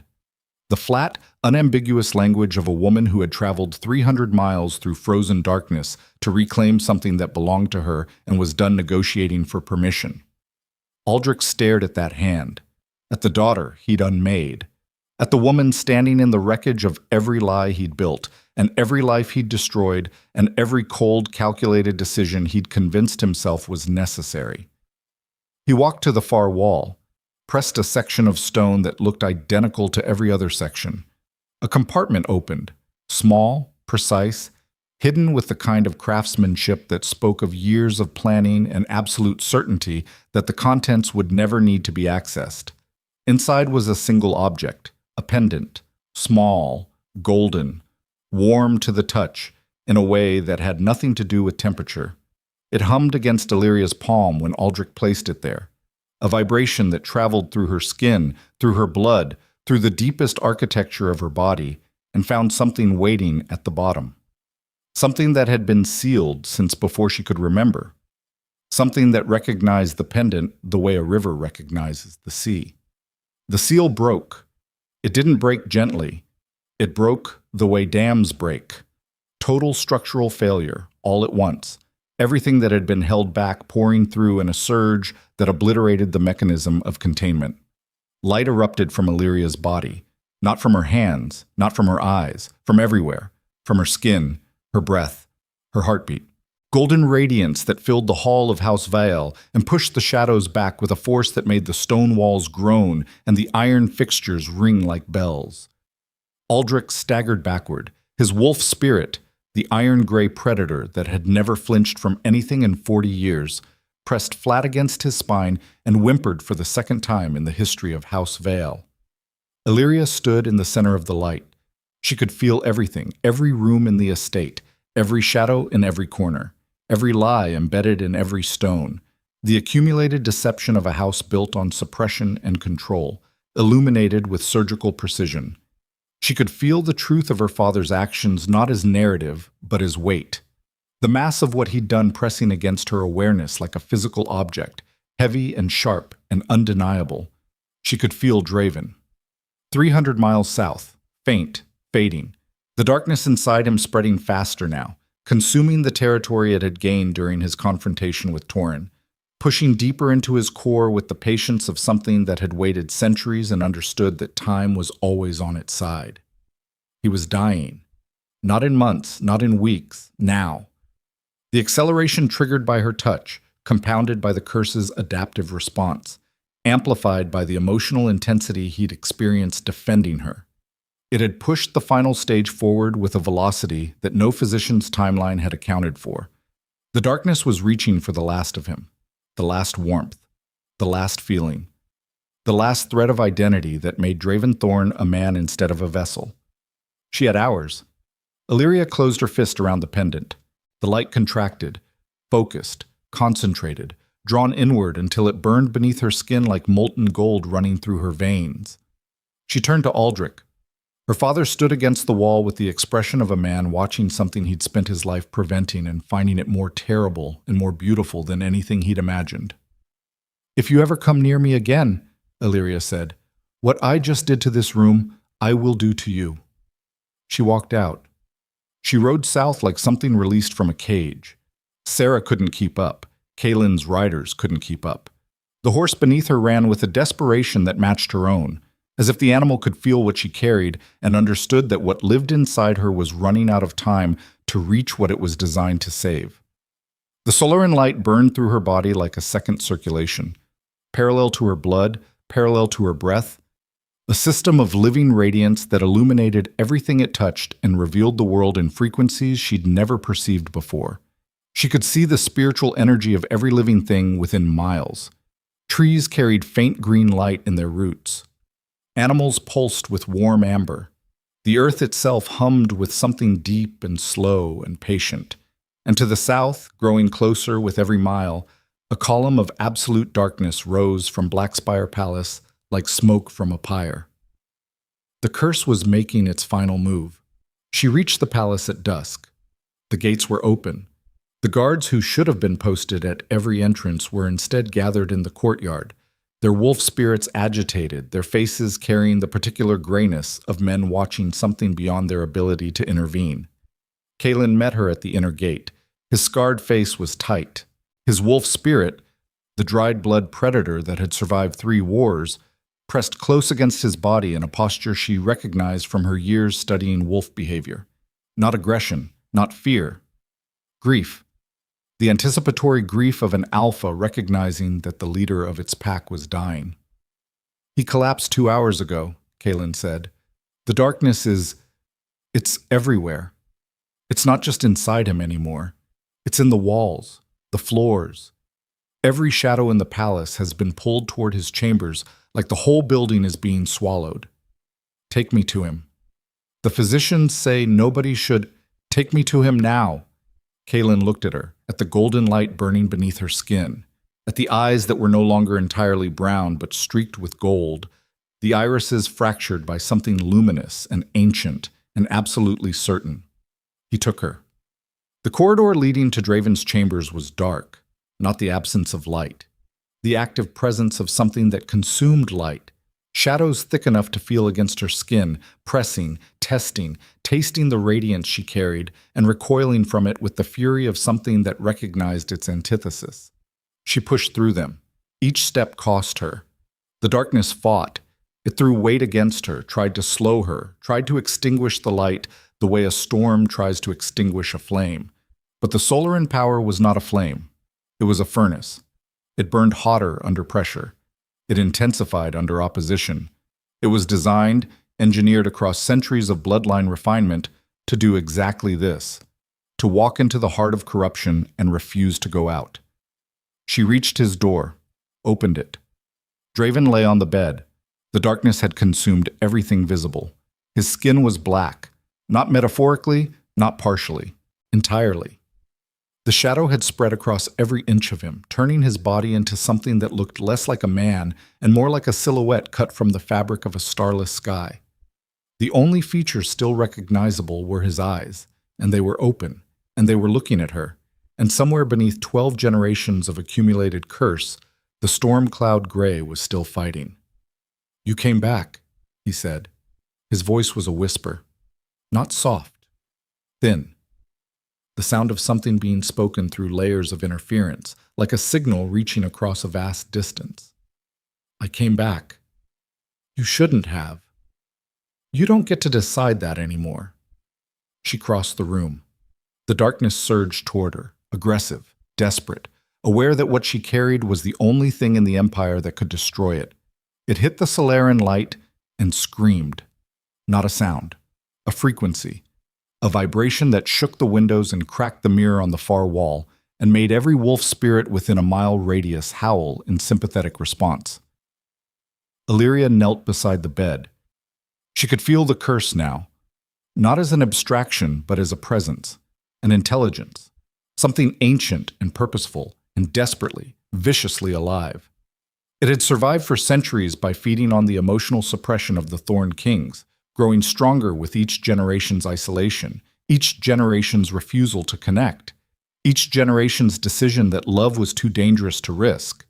It had built its entire survival strategy on the assumption that no one would ever get close enough to challenge it. It had never accounted for a woman who'd been told she was nothing and walked into the fire anyway. Elyria took Draven's hand. The darkness detonated. Golden light erupted from the point of contact and collided with centuries of accumulated shadow in a reaction that was not gentle, not beautiful, not poetic. It was violent, savage. The kind of collision that happens when matter meets antimatter. Total opposition, absolute refusal to coexist, two forces designed to annihilate each other meeting at full intensity with nothing between them. The curse fought like something alive. It fought the way cornered predators fight, with everything, holding nothing back, Burning through reserves it had accumulated across 12 generations of Thorn Kings, because losing this battle meant losing everything, and the darkness understood stakes the way all ancient things understand stakes, with the clarity of something that has survived for centuries by never, ever surrendering. Elyria held on. The light poured through her, not from her, through her. She was the conduit, the channel, the pathway through which something older and larger than herself flowed toward the thing it had been created to destroy.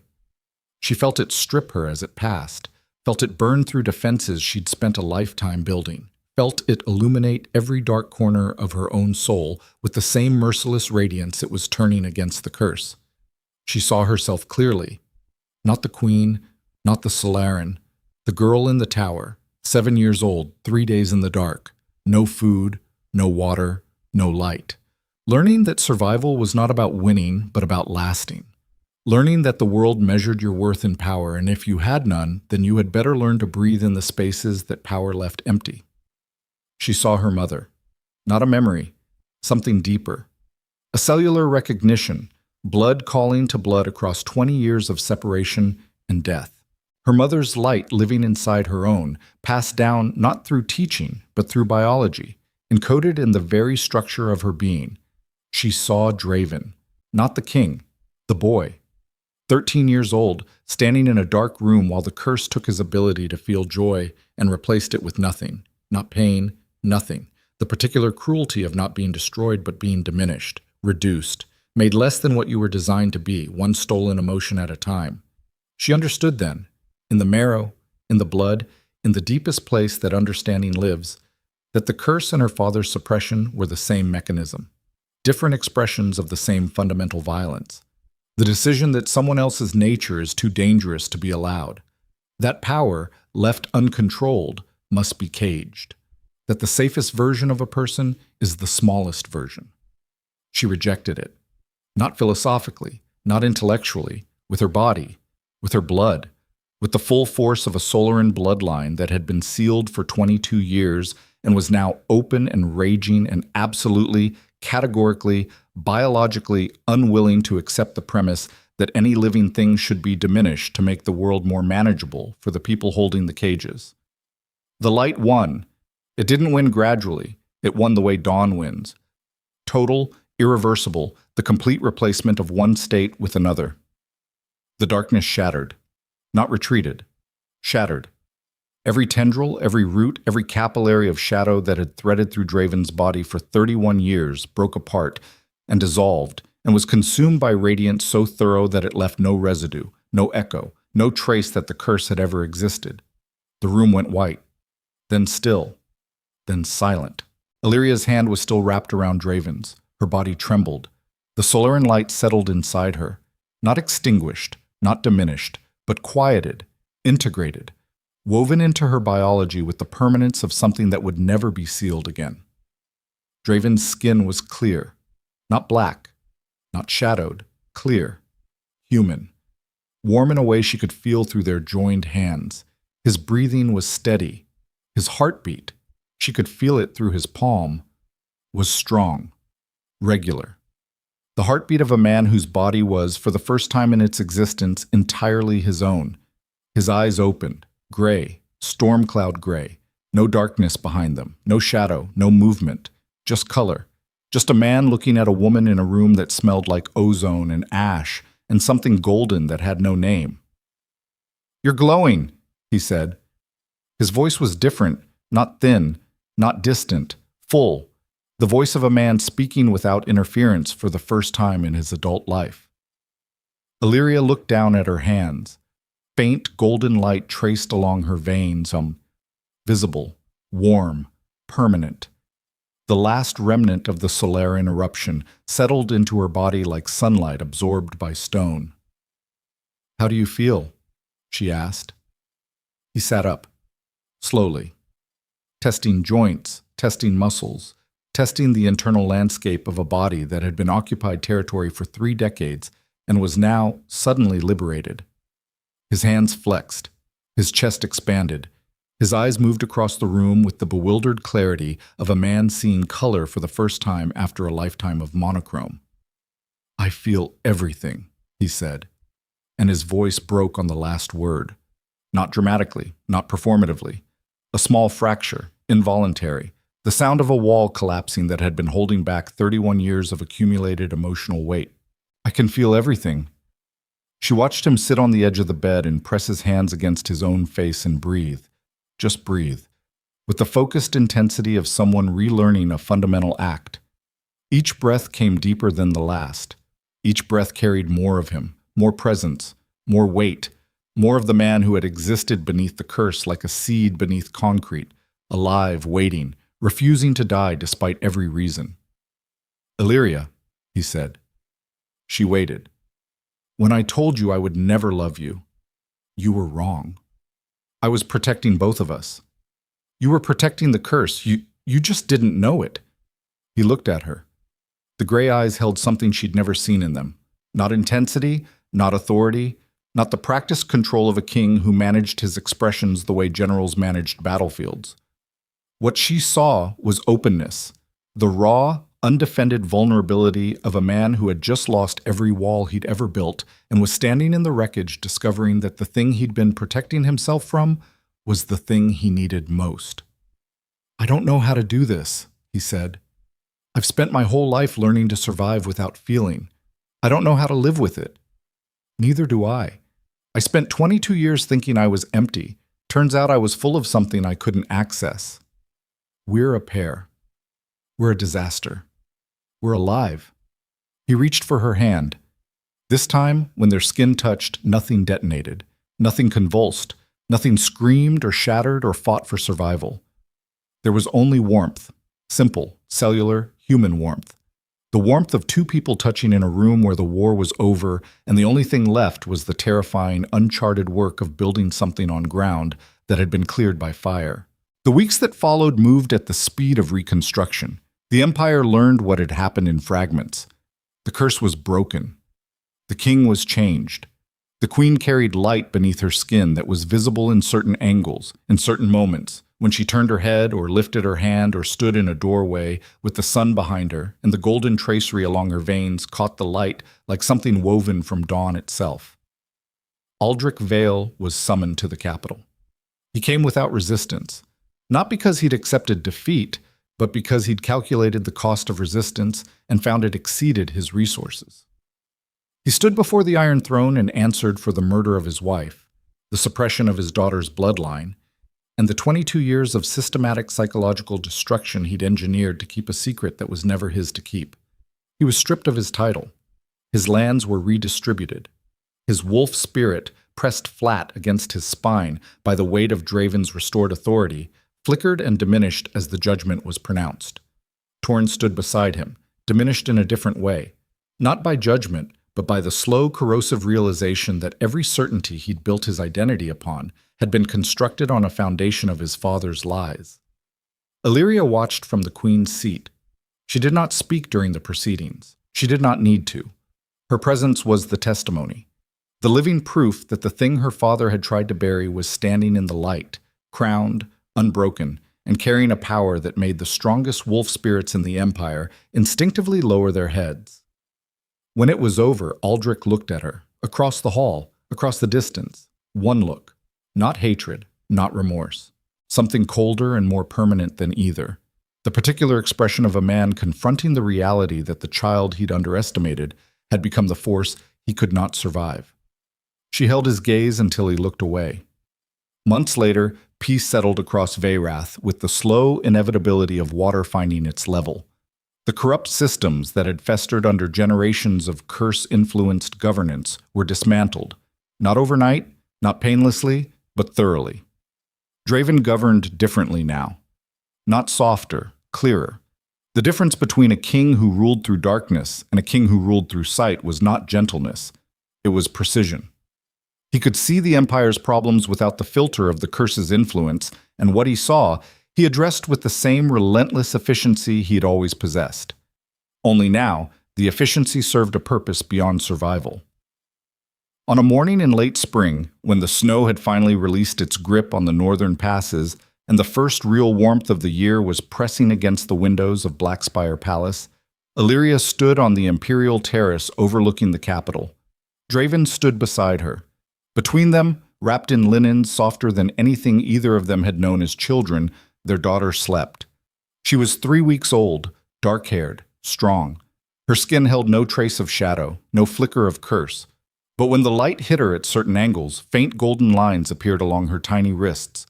The Solarian inheritance passed from mother to daughter, quiet and permanent and free.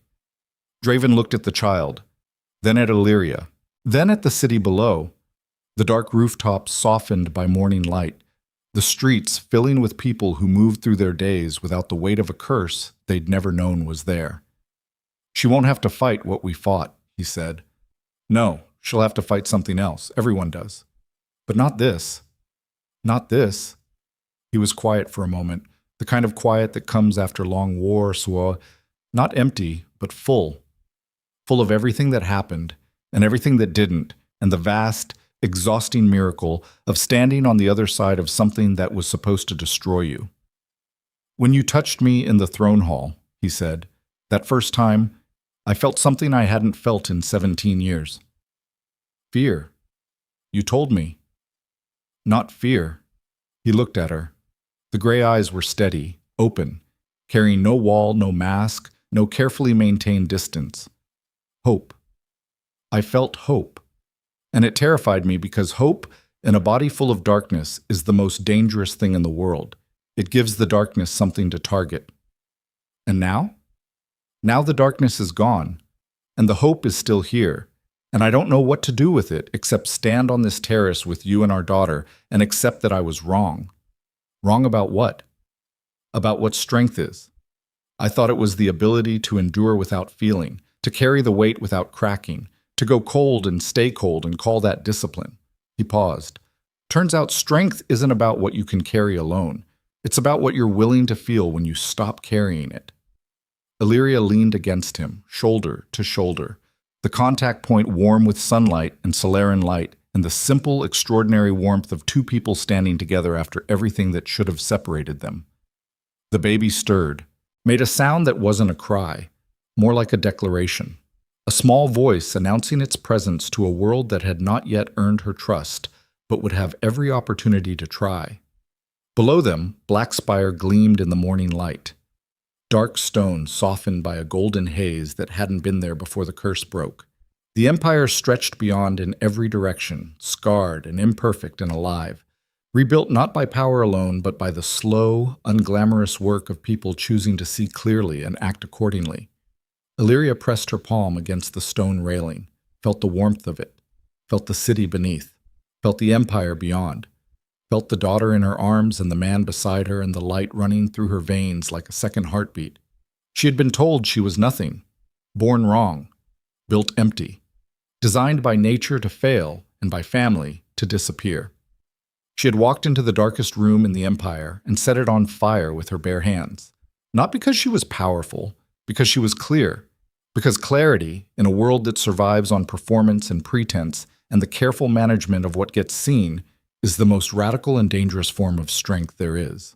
The wind moved across the terrace, warm, southern, carrying the smell of thawing earth and new growth and the particular sweetness that arrives when winter finally breaks. Elyria closed her eyes, breathed, and for the first time in her life, the breath felt like enough.